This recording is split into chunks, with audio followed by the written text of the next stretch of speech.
Yo, what's going on YouTube? It's your boy the D20 here, back for another episode of Shonen Showdown. And yes, I finally got that right. Alright, Little Skinny, today I am proud to announce that today will be our last makeup. No more will you have to deal with flighty, inconsistent video uploads. Every Sunday I will be coming at you, well, every Sunday we have chapters. I will be coming at you live, well not live, but I'll be coming at you with these on Sunday, on the day the chapter is released. And today, like I said, will be the last day we have to do some makeup. Because as you know, last week, there was no One Piece chapter. There was just My Hero Academia and Black Clover. It didn't get to them, so I'm going to review those today.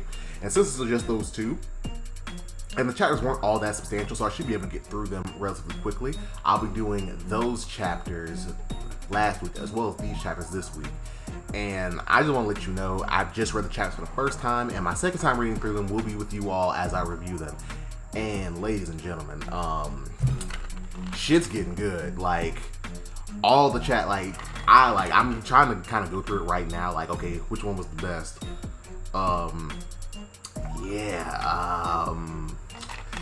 Horikoshi, Oda, and Tabata have all been killing it lately, but yeah. Thank you for joining me, and yet again, this is going to be Shonen Showdown. Let's go ahead and let's get right into it. Alright, we're kicking it off this week with Black Clover, opening up with Yuki Tabata's Black Clover, page 262, a turbulent conference. Alright, and here we pick up right where the last chapter left off, with Asta being on the ground, being held by the darkness or shadow magic that Noct wields. Then, it's funny, Noct's little devil companion on his shoulder starts speaking, because I'm not gonna lie, I thought this was just like a manifestation of his shadow magic, although it could still be. It could be like a ventriloquism thing, but it looks like this creature, who we in a moment find out is Gimodello, is acting sentient. So I thought it was, so it could just be a ventriloquism thing, but it seems like this thing is sentient, because it asks Noct, like, hey, what's with the short stuff? What's with the short kid? But then Noct even tells him, like, he's taller than you, so you really can't be talking shit over here. But then he says that isn't his real form. So yeah, I'm leaning towards that his devil can manifest itself outside of his body, kind of like what Magicula's host did, except she was like possessing her. So this is like a lower form they can take. And Asta notices by its key that it's a devil, and even that, Noct is talking with the little devil like it's normal, like shit like that just happens. And he even asks him like you're a devil Hosu, and yet again he introduces him formally as Gimodello or Gimodello. But I think until we hear it in the actual anime, where I know it's called, he looks and sees that his the holster on his left hip has the Black Bull symbol, and he's like, okay, so you really are, one of us. Yet again, commenting on he's the vice captain, which yet again, I could have sworn, I still gotta go back and look at that. Like, I could have sworn that Finral was introduced as the vice captain. But anyway, yeah. And Noct even says that, him being vice captain is something that Yami decided. And he goes on to say, if the rest of you don't know, it's no wonder. He even says he's only been to the hideout one time, asking why. Austin goes on to ask why, to which Noct replies, he doesn't like Yami, which is kind of weird. Yami is a rough person, but he seems like a likable guy. And he even goes on to say, irritating as it is, people like him are as tough as they come. And he even goes on to show Asta, we've got time before he dies, which Asta's like, how do you know? And then Noct explains he's been on a deep cover mission in the Spade Kingdom this whole time. Asta goes on to say that he doesn't know anything about him, and he even questions his motives, saying that he doesn't know if he can trust him. But he realizes that he's too weak to do anything as he is now, and asks Noct to teach him how to use his powers. Noct goes on to say that he's honest, and that's a good thing, and he likes honest people. And he does go on to tell him that as he is now, he doesn't sense any ability in him, and that pretty much he's worthless right now. And Asa goes, like, hey, let's get right to it. Let's go ahead and start with the training. But Noct says, no, you need to get some rest. That's not going to work. And he then says there's some weird place he'd like to go with him tomorrow, but he needs some sleep. And Asa tries to rebut, saying he can't sleep with the situation, which is understandable. But Noct ain't having it. So even going on and said that he hates spoiled people. Next panels, it's a shot of the upper realm, and with the not the Black Bulls headquarters, but the Magic Knight headquarters, and we see the captains roll in. We got Fuegoleon, Charlotte, the Purple Orcus captain, whose name I can't remember, standing in for Vengeance, who's been captured. We got Jack the Ripper, we got Little Rill, Dorothy, and Nozel, with Little Wizard King staying at the head at a separate desk from the table that they're at. And we then pick up from right after we have the Black Bulls report to sum it up. Telling them about the Tree of Qlipoth and the underworld, and in order to actually make it, they need Vengeance's magic as well as Yami's to make the tree. And even the other captains are like, damn, they got captured, because they might not think so well of Yami, but still, he is a captain. He's proved himself time and time again. And then Vengeance, who at the time when the series started was thought to be the one closest to being the Wizard King. Char then goes on to state that they must have been careless, but then in her head she's freaking out, because we all know she's got the hots for the boy Yami. She wants to ride on his black bull, you know what I'm saying? Yeah. But yeah, so she's freaking the fuck out. And even he's giving his account of what happened at the Golden Dawn base. He's telling everybody, look, we fought as hard as we could, but they're on another level. One of the Dark Tribes is even stronger than a Magic Knight captain. And he even goes on to note that Zeno, the one who attacked them, wasn't even going full out. Then we have Jack the Ripper saying that that's a fun story, and even going on to question, hey, what were you doing? You didn't get freaked out? And, just chiding him, because yet again, even though he is the stand-in, the de facto leader of the Golden Dawn for the time being, you're still lower ranked than everybody else. But luckily, Fuegoleon steps in saying that's enough. He's been through a lot, and we need to be doing something. This shit is going to go south quickly. And then they start chiming in like, hey, they may have already linked it, so people think that the world's gonna end. But Fuegoleon goes on to say, in order to ensure that doesn't, we have to act. There's too much that's unclear. Even not the Golden Bulls, because there's no Golden Bulls, but even the Purple Orcus captain. And he goes on to state, like, we don't know what shape they're in, what could they, like, what's going on, to which Rill even, is like, oh my god, they could potentially already be dead. And Char looks at him, staring daggers, saying to keep his frivolous guesses to himself.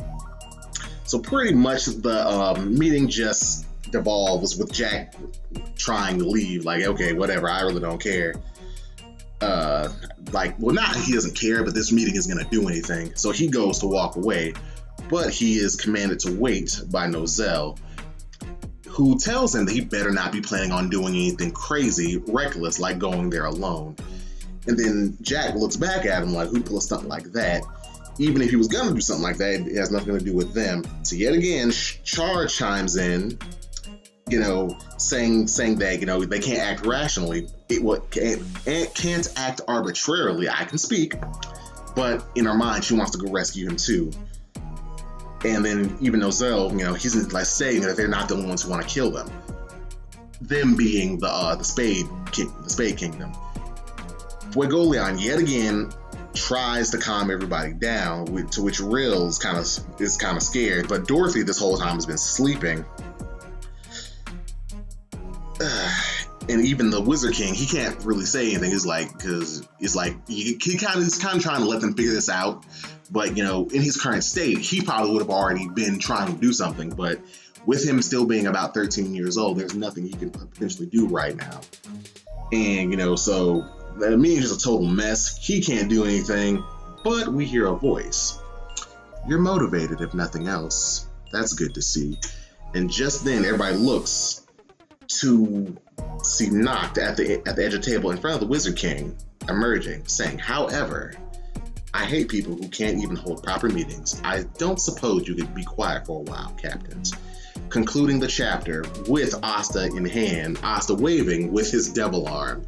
Normally, this is where I would actually go into, what I think, what's going to happen next. But seeing as chapter 263 is already out, we're going to go ahead and move right into it. All right, the part 2, the second Black Clover review for this week. Chapter opens with a color popularity poll. Everybody looking kind of swaggy. But the top 3 I wanted to bring some attention to, which is kind of weird. It's Asta in first, Yami in second, Charlotte in third. Now, the surprising thing is, came in fourth. I could have sworn he'd probably be in top 3. I knew Yami would be in top 3. But Asta and Charlotte are very, very surprising additions. But hey, I'm glad to see, boy, Asta's been putting in work, so I was glad to see people appreciate it. Now on to the chapter proper. Yuki Tabata's Black Clover, page 263, Shadow Intel. All right, chapter opens where last chapter left off with Noct appearing with Asta and, telling them like they need to hold a proper meeting. You know, surprised to see Asta while the others move to call him an intruder.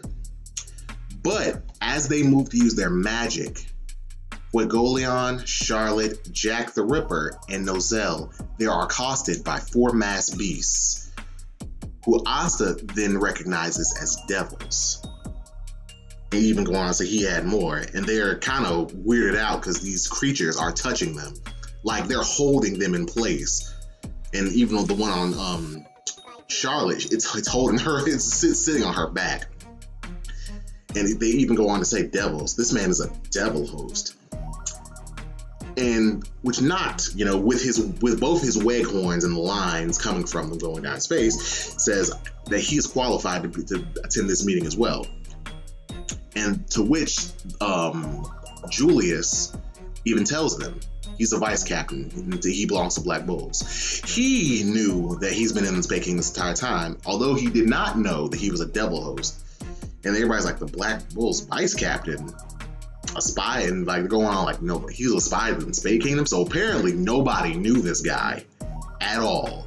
He apparently was appointed vice captain of the Black Bulls and then left. And then, even Nozel and them, they think to themselves, okay, if it's Yami's team, it could be anybody. Like they're no stranger to the randomness of the Black Bulls. To which Jack looks at him, he's like, wait a minute, I know this nigga. I know him. To which we then see a flashback of Yami and Noct looking quite friendly, not looking quite friendly towards Yami. And looks like they're wearing their gray deer mantles. Because remember, Julius used to run the Gray Deer, apparently, which I guess that's canon. We never talked about it in the manga before the anime. But anyway, so they're wearing their Gray Deer mantles. And so apparently they were on the Gray Deer squad together. And then Jack goes to say, hey, aren't you, but he cuts off, but your magic was, and then he stops. Well, he's stopped, he's interrupted by Noct saying that man is gone. Then we notice behind Jack the Ripper specifically, all the devils start to shrink. Then they go on, then Noct goes on, who the fuck is this? Anyway, I'm not cutting that out. I'm gonna continue. Now then, we're short on time. I'd like to move on to the main topic. He asks everybody to sit. He then goes on to say, as everybody's aware, the Spade Kingdom intends to open the gates to the underworld, the Tree of Qliphoth. To that end, apparently, it's not just something that can be done, in a matter of snapping your fingers. It's a ritual. But he says the ritual hasn't taken place yet, but he doubts that they aren't already getting started. He says that Yami and Vanya's, their magic being what fuels it, will be sacrificial offerings. Now he then goes on to explain what the ritual itself is proper. He says from this point on, over 7 days, the advent of Qliphoth will begin. 7 levels, 7 gates will open gradually. Inside are 10 devils. Apparently, there are 2 on the first level and 1 in the corresponding levels. He says the 10 devils are matched to Qliphoth in separate locations. The deeper the level, the stronger the devil. The upper devils are equals to the Dark Triad. The lower devils are even more powerful, to which everybody is like, oh shit. And it's here we learn, if the final devil, Lucifero, emerges, this world is finished. So Lucifero, the name should sound quite familiar because that was the demon that was they call it devil, I call them just demons, but that was the devil that Dante hosted. So he was speaking to his devils. He's already teamed up with Lucifero. His devil was the strongest. And he goes on to say that once this happens, the catalyst for the Advent, both Yami and Vangelis will die. Although he says conversely, the good thing about that is until the gates are fully open, they won't die. So even if it starts, as long as they can stop it before all the gates open, they're good. Nozel then, he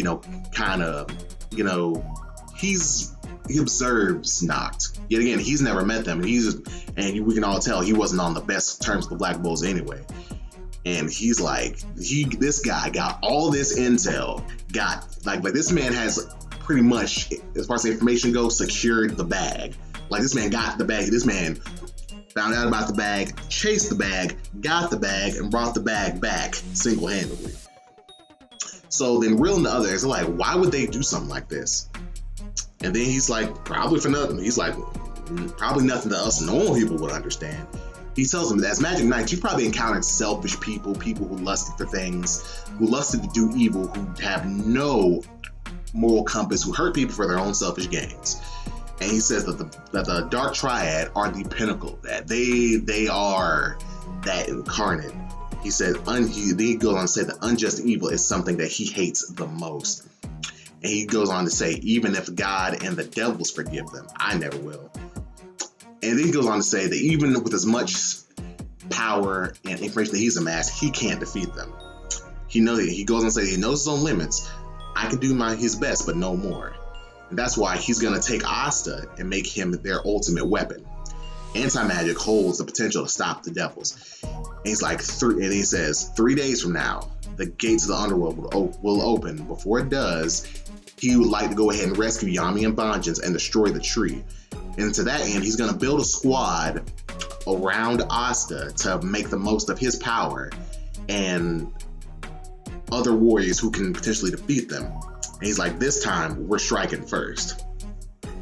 Now, very good chapter, very informative. It's an info dump. One thing to learn about me is I'm an info dumper. Well, I'm not an info dump person, but I love info dumps, especially when it's like, okay, this feels natural. It's like, okay, there's this shit that nobody knows about, but I do. There's a reason I have to dump this shit onto you. I gotta spoon feed you this shit. There's no way you would have known this. But yeah, it's very interesting that because I was thinking like, okay, if Yami gets caught, he's probably gonna die. I was figuring like, it can't be something that's just off the cuff, like, oh yeah, the second you get caught, they're gonna open the gate, everybody's dead.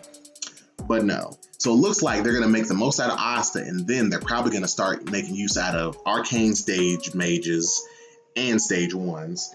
So probably a couple of captains. I believe is a first stage. I know Sekri, she's a arcane. Looks like Gray's an arcane. Vanessa's an arcane. I think Luck might be like a stage 1, but pretty much we're getting another Royal Knights situation where it's probably gonna be like the Royal Knights 2.0, except we're not even gonna get a tournament arc for this one. It's like, okay, look, so based on who we got available for us right now, who can actually do something, because they got 3 days and there's no way where they're gonna have another battle tournament and waste a day. It's like, no, who can go? And we're probably gonna get to see more out of the captains this time. But yeah, as far as art, chapter was great. Tabata has been consistent. I like the designs of the devils. They remind me of the mass beast that Kakuzu from Naruto used. So I think that's definitely an inspiration. But yeah, chapter was very informative. It's definitely pushing the needle on Black Clover, which is something that I like. Because the other chapters weren't bad in that respect, but it's like, okay, it's been a lot of action, but now it's like, okay, the fight kind of pushed the needle forward, like, okay, Yami got caught, whatever, but okay, how are we gonna, get to the rest of this? But yeah, I definitely like the info dump. I definitely like that it looks like shit's getting real. But anyway, next is going to be One Piece. Next up, we're doing One Piece, chapter 99. I Can't Imagine Losing. Chapter picks up where the last one left off with Big Mom getting ran over, and you have Napoleon floating over her, asking if she's okay, which obviously she is, which it was disrespectful what Frankie did, but let's be real, that's not hurting Big Mom. Now the beasts who know about her, they're commenting like they're finished, they ran over her with a motorcycle, she's going to kill them. But beyond that, we then get to see Hyogoro cutting the blade of an axe off of its handle while going up against one of the beasts, and I think he cut him at the same time. Jinbei notices everything's going to hell and asks Robin to assist him, which she says, certainly, just give me some orders. Frankie's chilling there like a boss with his samurai helmet on, just looking like, I'm a real nigga. And Nami, she is in love, not literally, with Frankie, for saving her. Luffy continues to run, saying that, he could count on Frankie, and now he wants to go help Kinemon. And he proceeds to start jumping up one of the platforms, and he sees Yamato chasing after Shinobu, which Luffy comments, "Hey, don't worry, he's an ally. Don't throw away from him."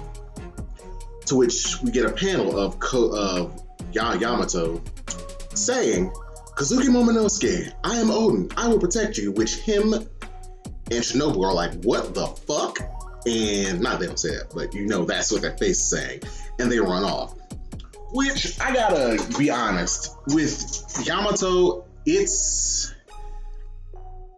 weird. Like, that's some weird shit to tell a child and somebody who's dead master and father, hey, I'm him, I'll protect you. That's weird as shit. Like they're really gonna have to have a talk with Yamato, like, bro, you need to stop saying that. Like, I know you look up to Odin, but it's kind of disrespectful to say you're him when you haven't done anything he's done. You can continue on his will. That's perfectly fine, but he's really got to stop that.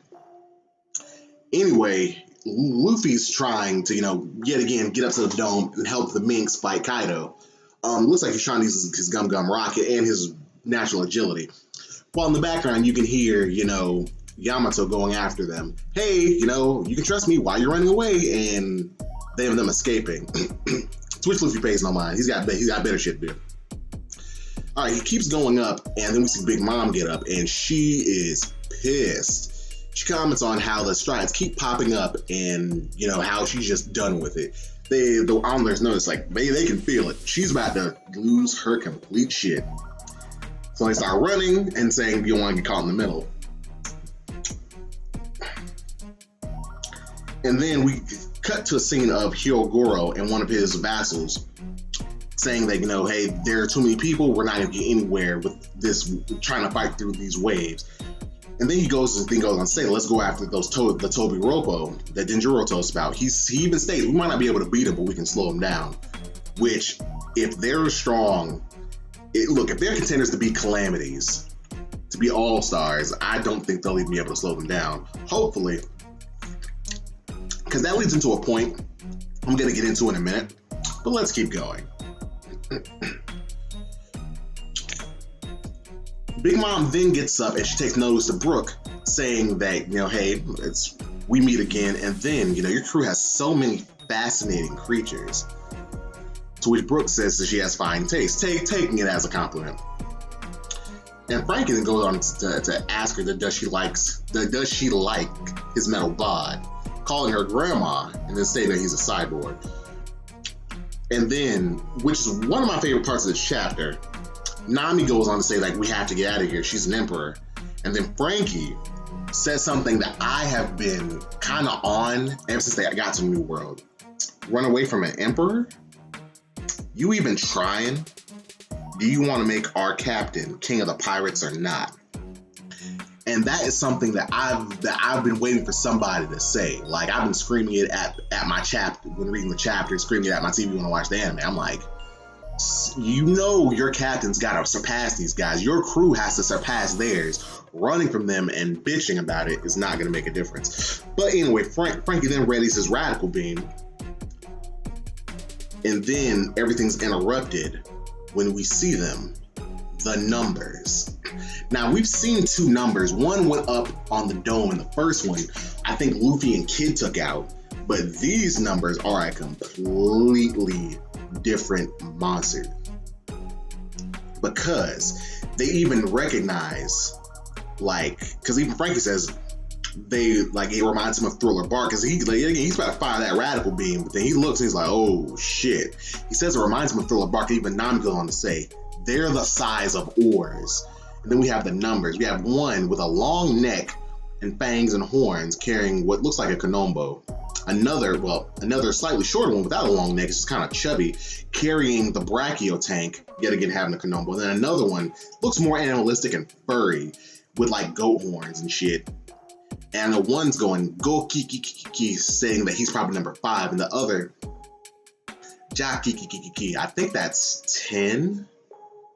I want to say that might be. I just want to say that might be 10. But anyway, so they're running amok. So Big Mom goes on to comment. So those are the things Kaido bought from Punk Hazard. The failed attempts at ancient giants. I like them. So we finally get a confirmation of the ancient giant race. We know that these are failed experiments that came from Punk Hazard. Now, we don't know if these were what Caesar was working on or if these were what Vegapunk was working on prior to the disaster that ruined Punk Hazard. But yeah, the ancient giant race. So it looks like, and from how it looks, it looks like we're about to get some backstory, at least regarding Oars and Oars Jr., the ancient giant race. Okay, so that's a thing. So they weren't just mutants. This is an actual race, and this is an actual thing. So then Frankie then notices the Brachio tank being held, and he's like, oh, fuck that. And he then fires his radical beam at the one that's carrying it. And everybody's like, a laser beam? And then even Big Mom's coming from behind. She's like, oh, is that really what you want to use that beam on? And Frankie even looks over and she's about to use Napoleon to slice that ass down the middle. Then we see Jinbei come up behind her and grab her arm and proceed Fishman Judo. And he begins to shoulder throw her using the whirlpool shoulder throw as Nico Robin puts her hands down. Now, honestly, that throw wouldn't have sent her. It sent her flying. It sent her tumbling. But that would have been the end of it. But what Robin did, she set up her hands to keep her rolling. So probably no damage is being done, but still, it's more of an annoyance. So Big Mom, she recognizes Jinbei. She even says, "How dare you, Jinbei? I'll kill you too for what you did to my fleet." And Jinbei's like, he's a baller. He's like, okay, I welcome the attempt. And they keep her tumbling away. And then Robin and Jinbei share a moment. And then she's like, how was that? Jinbei replies, better than I imagined. But she'll come back angrier than before.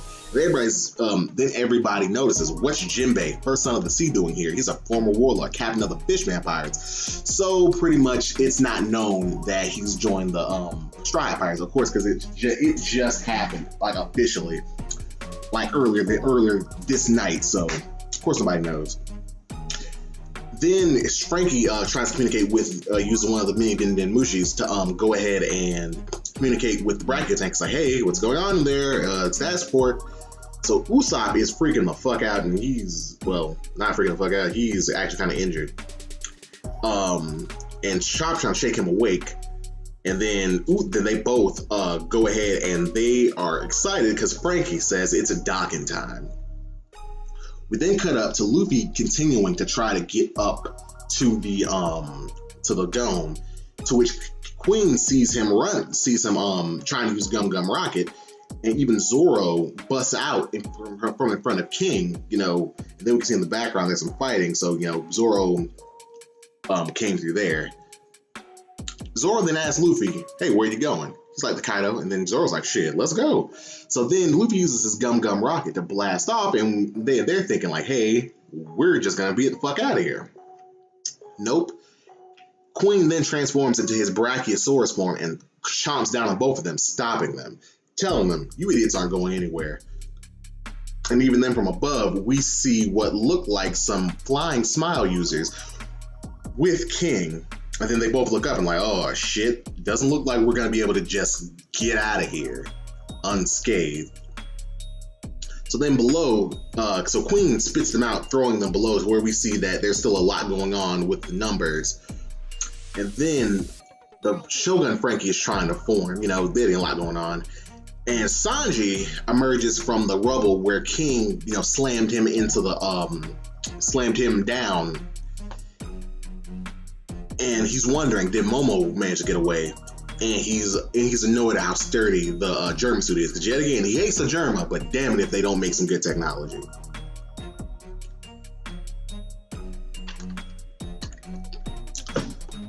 So then we see some samurai along with Hyoguro, about to charge back into the battle.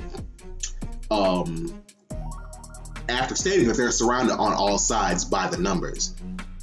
And then Hyoguro says, we're surrounded on all sides by the enemy. But strangely enough, I can't imagine losing. The chapter then ends with four panels. The top one being a full spread of the Straw Hats together once again. And Luffy proclaiming that he's going to go up and take out Kaido and everybody else to watch his back, saying, we got this. To which Queen and King are like, this motherfucker right here thinks he's really gonna get past us. Okay. Now, I'm gonna go ahead and, spoil some shit for you. Not too thrilled with this chapter. Yet again, they're moving, but it's another kind of slow chapter, and then the way the chapter ended, it's like, oh, the Straw Hats are back together. My nigga, y'all were together like 3 hours ago.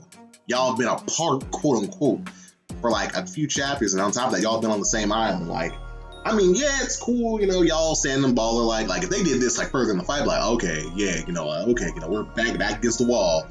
We're about to do it. But it's like, okay, shit's kind of gone a little awry, but it's not enough to warrant like a Straw Hat, lineup. It's like, okay, and I love One Piece, but it's like, and I like seeing them together. But it's like, okay, like y'all really think y'all are finna stop King and Queen that easily? Which yet again, I think like the remaining 9 Straw Hats can stop those two. That's not gonna be an easy thing.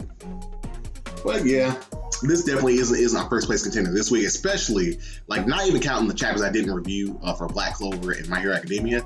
Like those chapters this week were just A1. But anyway, it's not a bad chapter. Just like when in comparison, it's like, okay, what's gonna happen next? Because it's like whatever. But good thing, no break for One Piece. There's a break last week, so hopefully the next chapter is more of a first place contender. But now on to My Hero Academia. Alrighty, so bringing up the rear this time is gonna be My Hero Academia. We're gonna start off with chapter 282, Footfall of Destruction. Alrighty.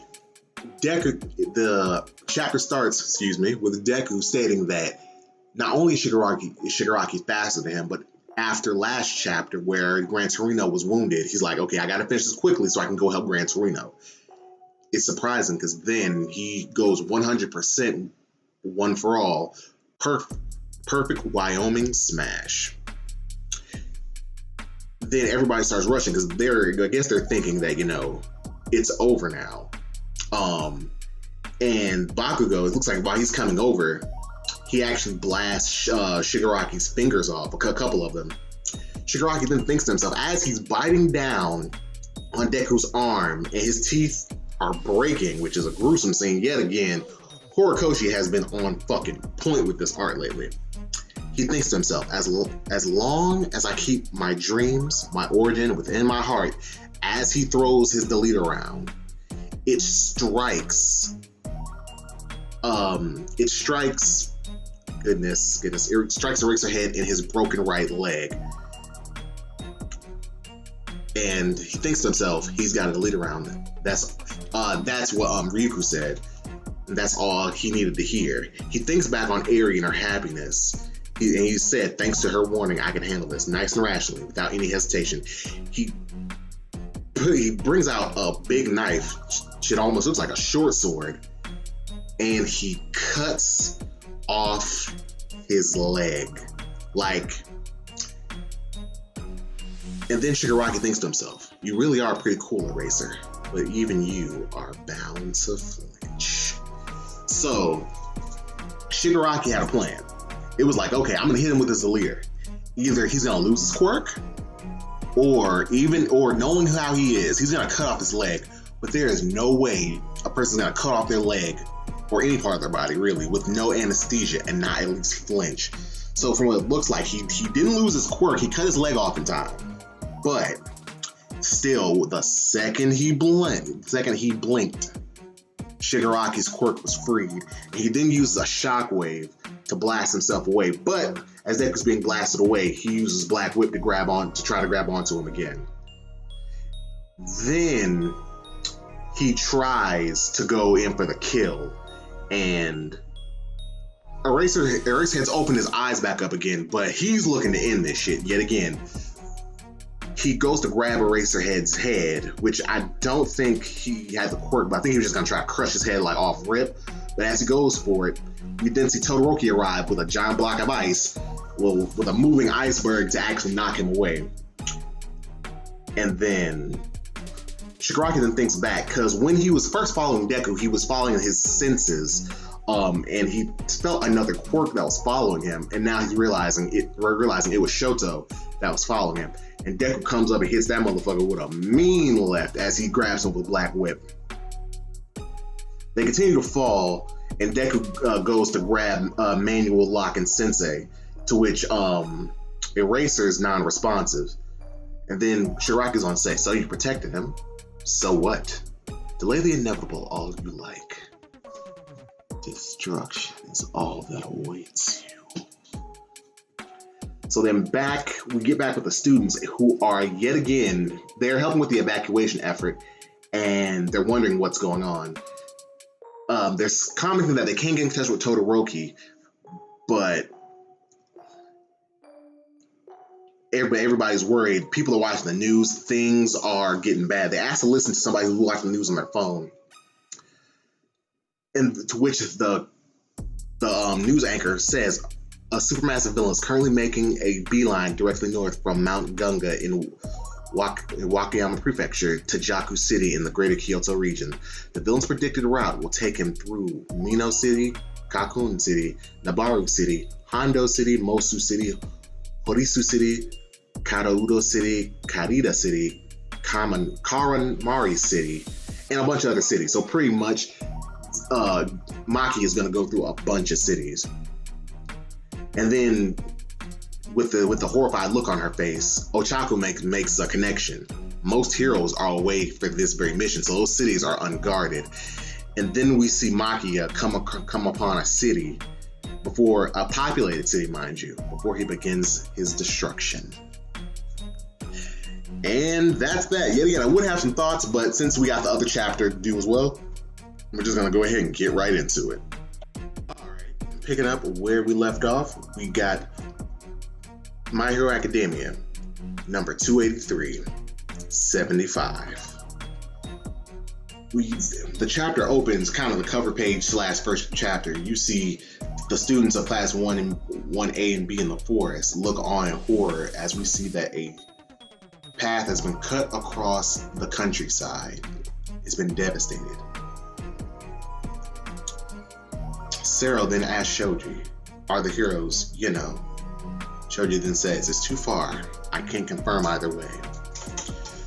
We then see Dark Shadow helping a couple of survivors as he holds, as Tokoyami holds Hawks bandaged up. Yaomomo then says, absurd. And then she recollects the destruction and says that we only survived because they didn't consider us worthy enemies. And during this, we can see a lot of like random people flying, and then we even see Sun Eater and Fat Gum charging, which I'm not gonna lie, I'm really hoping Sun Eater ain't dead. That's my favorite character. I really hope he ain't dead. And then we see a mutated Makia attacking. Like, this shit is... Motherfucker has tusks, claws, and he has like a rock-like visor covering his eyes. But then, in the recollection, we see some swirls at this platform flicking the students away, to which Yamamoto comments that it's Majestic, and she yells out to him. And Majestic even tells him as he's sending them away, your decisions and actions were correct. You kids played this right. Whatever happens now, don't ever doubt that. They're sent away, but they can see a slash going through everything and everything being torn apart. Shroom and Mineta then comment, hey, shouldn't that sedative have kicked in by now, Shroom? Mineta, with horror in his eyes, says our decisions, our moves. Did we do the right thing, really? And the heroes too? Did they make the right decisions? And yet again, we see the destruction rip through the city. And someone says, seriously, this whole nightmare, didn't we just? And as people are running, as Makia rips through the city that we saw him going towards last time. And then we see him shout, of course we have Japanese letters, but under you have translations, onward to master. And the person finishes their sentence, make it worse. And then you got Dabi, especially the League of Villains, looking quite triumphant as they rip through the city. We then cut over to the doctor, and I know his name, his original name, they changed his name like 3 times because at first it was something really offensive, and that's the name I remember. I don't remember what they changed it to, but the doctor, he says, you don't say, he's really coming, talking about Makia. We have Present Mike with the police, and they're taking him away. You nearly had us beat, if not for that one slip up, and the police are telling him to shut up. Shigaraki, waking up, turned everything on its head. Giganto Makia is a calamity who lives and dies for his master's sake. The foot soldiers we call Nomu were modeled after the big fella because every king needs his soldiers, right? Good, strong ones. So, I was always wondering, like, okay, well, not wondering, but I was always like, okay, the Nomus are just mindless soldiers, and they were just, created just for the sake of, okay, we need soldiers, we have a motherfucker who can give people multiple quirks, let's just do it. Nope, apparently they were made after Makia. And even they mentioned that he's the only one who never had to be modified. He can hold multiple quirks just off the strength. So there could potentially be something about him that we'll later discover. But the doctor then continues to say, and now with Makia on the move, total destruction is inevitable. Shigaraki will bring your hero-saturated society crumbling down.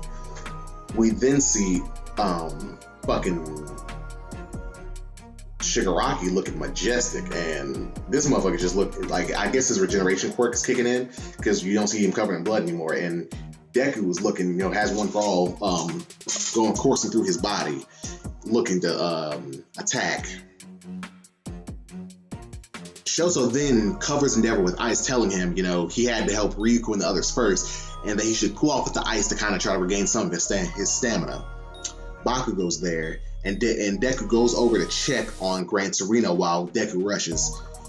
The other heroes, Manuel, Locke, and then Deku, who went to go get over him, and they're trying, because as you know, last chapter, Erase had cut off his leg, so they're trying, get him in a stable condition, administer not some CPR, but some first aid, such as elevating his leg and using his binding cloth, which is kind of hard, it's tangled around his neck, to kind of, cut off circulation so he doesn't bleed out.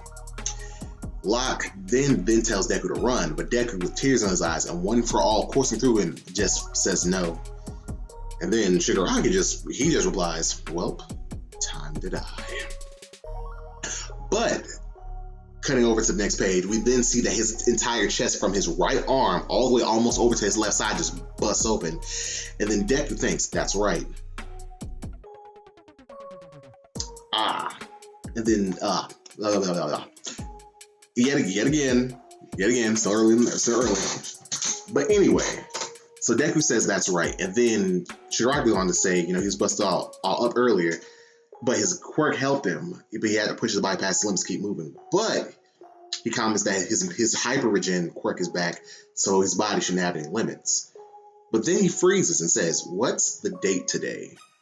And Deku continues, his body. Gran Torino said he got the all-for-one quirk transplanted into him. And then he remembers his own follies up to this point. That power is too much for his body to keep up with. These quirks, especially the transfer ones, as they grow in power, it's a lot for a person to take in at one time. And Shigaraki got God knows how many quirks at one time, on top of One for All itself, all for one itself. So yeah, he's bound to be going through some of the similar drawbacks that Deku has. He absorbed a lot of power at one point.